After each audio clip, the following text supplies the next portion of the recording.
Hello friends, ఈ రోజు వీడియోలో మన ఇండియన్ హీరోస్ లో టాప్ 10 ధనవంతులు ఎవరు అండ్ వాళ్ళ నెట్వర్త్ ఎంత మరియు వాళ్ళు ఒక సినిమాకి తీసుకునే రెమ్యునరేషన్స్ ఎంత చూద్దాం. సో ఇంకేమాత్రం లేట్ చేయకుండా top 10 richest actors in India ఎవరో చూద్దాం. So without any delay let's get into the video.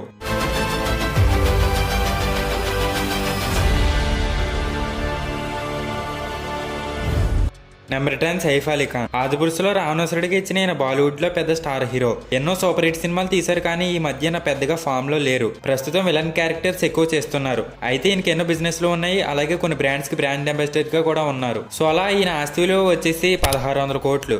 అలాగే ప్రస్తుతం ఈయన ఒక సినిమాకి 20 కోట్ల వరకు రెమ్యునరేషన్ తీసుకుంటున్నారు.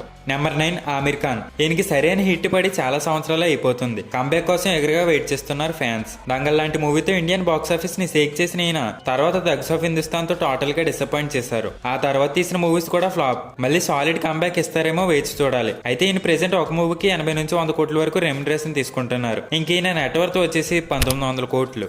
నెంబర్ 8 చిరంజీవి. ఈయన గురించి నేను ప్రత్యేకంగా చెప్పనక్కర్లేదు. ఒక సాధారణ మధ్యతరగతి కుటుంబంలో పుట్టి ఎన్నో కష్టాలు పడి తన హార్డ్ వర్క్ అండ్ టాలెంట్ తో ఈరోజు టాలీవుడ్ లో నెంబర్ 1 హీరోగానే కాకుండా top 10 richest actors in India list లో 8th ప్లేస్ లో నిలిచారు. ఈ లెవెల్ ఆఫ్ సక్సెస్ వేరే ఎవరికి రాదు. అయితే ఈయన ఈ రేంజ్ కి ఎలా ఎదిగారు, అసలు ఆయన పడిన కష్టాలేంటి, ఈయన చేసిన సహాయాలేంటి, ఇలా పూర్తిగా చిరంజీవి గారు ఫుల్ బయోగ్రఫీ మీద నేను ఒక వీడియో చేశాను. ఈ వీడియో అయిపోయాక అది కూడా ఒకసారి చెక్ చేయండి. సో ఇంక వీడియోలోకి వచ్చేస్తే ఈయన ప్రస్తుతం ఒక సినిమాకి 20 నుంచి 30 కోట్ల వరకు రెమ్యునరేషన్ తీసుకుంటున్నారు. ఇంక ఈయన టోటల్ నెట్వర్త్ వచ్చేసి 2000 కోట్లు.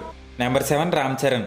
8th ప్లేస్ లో తండ్రి ఉంటే 7th ప్లేస్ లో కొడుకు ఉన్నారు. చిరంజీవి కొడుకుగా ఇండస్ట్రీకి పరిచయం అయినా కానీ తన టాలెంట్ అండ్ హార్డ్ వర్క్ తో ఈ రోజు ఇండియాలోనే one of the biggest star హీరోగా ఎదిగారు. RRR తో అయితే ఈయన ఇమేజ్ ఇంటర్నేషనల్ వైడ్ పెరిగిపోయింది. అయితే ఈయనకి వివిధ రకాల వ్యాపారాలు అలాగే కొన్ని బ్రాండ్స్ కి బ్రాండ్ అంబాసిడర్ గా కూడా ఉన్నారు. దాంతో పాటు ఈయన ప్రెసెంట్ ఒక మూవీకి 80 నుంచి 100 కోట్ల వరకు రెమ్యునరేషన్ తీసుకుంటున్నారు. ఇలా మొత్తం అన్ని కలుపుకుని ఈయన ఆస్తి విలువ వచ్చేసి 2100 కోట్లు. నెంబర్ 6 అక్షయ్ కుమార్. 2016 వరకు వరుసగా బ్లాక్ బస్టర్స్ మీద బ్లాక్ బస్టర్స్ కొట్టిన ఈయన ఈ మధ్య ఎన్ని సినిమాలు తీసినా ఏవి సరిగ్గా ఆడడం లేదు. 2 నెలలతో ఒక సినిమాతో వస్తున్నారు, కానీ ఏది మినిమం కలెక్ట్ చేయట్లేదు. అయితే ఈయన ప్రెసెంట్ పెర్ మూవీకి 35 కోట్ల వరకు రెమ్యునరేషన్ తీసుకుంటున్నారు. అలాగే ఈయన మొత్తం ఆస్తి విలువ వచ్చేసి 2600 కోట్లు.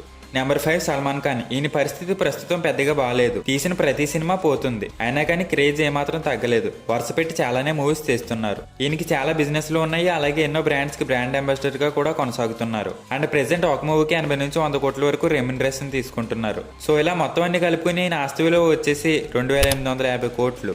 నెంబర్ 4 నాగార్జున. యాక్చువల్ గా మన టాలీవుడ్ హీరోస్ లో అత్యంత ధనవంతుల లిస్ట్ లో నెంబర్ 1 ఈయనే. తెలుగులో నెంబర్ 1 ధనవంతుడుగా ఉన్న ఈయన ఇండియన్ హీరోస్ లిస్ట్ లో నెంబర్ 4 లో నిలిచారు. తెలుగు హీరోల్లో ఎవరు అత్యంత ధనవంతులని నేను ఆల్రెడీ ఒక వీడియో చేశాను, చూడకపోతే డిస్క్రిప్షన్ లో ఉంటుంది, చూసేయండి. సో ఇంక టాపిక్ లోకి వచ్చేస్తే నాగార్జున గారికి అన్నపూర్ణ స్టూడియోస్, అలాగే రెస్టారెంట్లు, అలాగే టెలివిజనల్ బిజినెస్ లు, ఇలా ఎన్నో బిజినెస్ లు ఉన్నాయి. అలాగే పెర్ మూవీకి 10 కోట్ల వరకు రెమ్యునరేషన్ తీసుకుంటున్నారు. సో అలా ఇవన్నీ కలుపుకుని ఈయన ఆస్తి విలువ వచ్చేసి 3000 కోట్ల పైనే.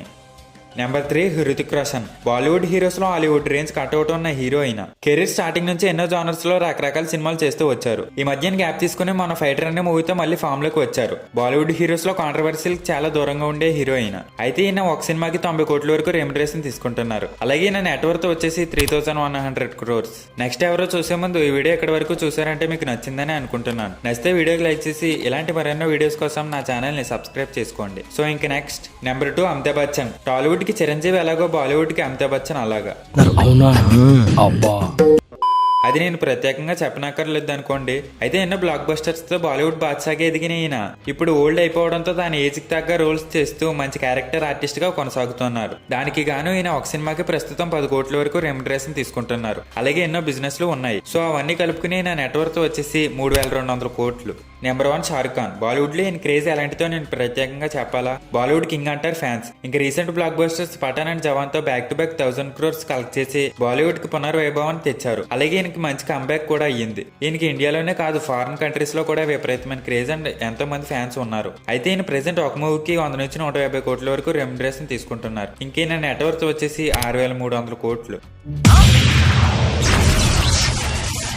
6300 కోట్ల రూపాయల ఆస్తితో ఈయన ఇండియన్ హీరోస్ లో నెంబర్ 1 ధనవంతుడిగా నిలిచారు. సో ఇది ఫ్రెండ్స్ మన ఇండియన్ హీరోస్ లో టాప్ 10 ధనవంతుల గురించి. నోట్, నేను చెప్పిన ఈ ఆస్తులు అనేవి చాలా వెబ్సైట్స్ ఆధారంగా తీసుకుని చెప్పినవి. ఎగ్జాక్ట్ గా ఇవే వాళ్ళ ఆస్తులు కాకపోయినా ఇంచుమించుగా అవి ఉండొచ్చు. So kindly don't spread hate. అయితే ఈ టాప్ 10 లో మీ ఫేవరెట్ హీరో ఎవరో కమెంట్ చేయండి. వీడియో నచ్చితే లైక్ చేసి మీ ఫ్రెండ్స్ అండ్ ఫ్యామిలీకి షేర్ చేయండి. ఇలాంటి మరెన్నో వీడియోస్ కోసం నా ఛానల్ ని సబ్స్క్రైబ్ చేసుకుని బెల్ ఐకాన్ ఆన్ లో పెట్టుకోండి. నెక్స్ట్ వీడియోలో కలుద్దాం. అంతవరకు సైనింగ్ ఆఫ్. Bye bye.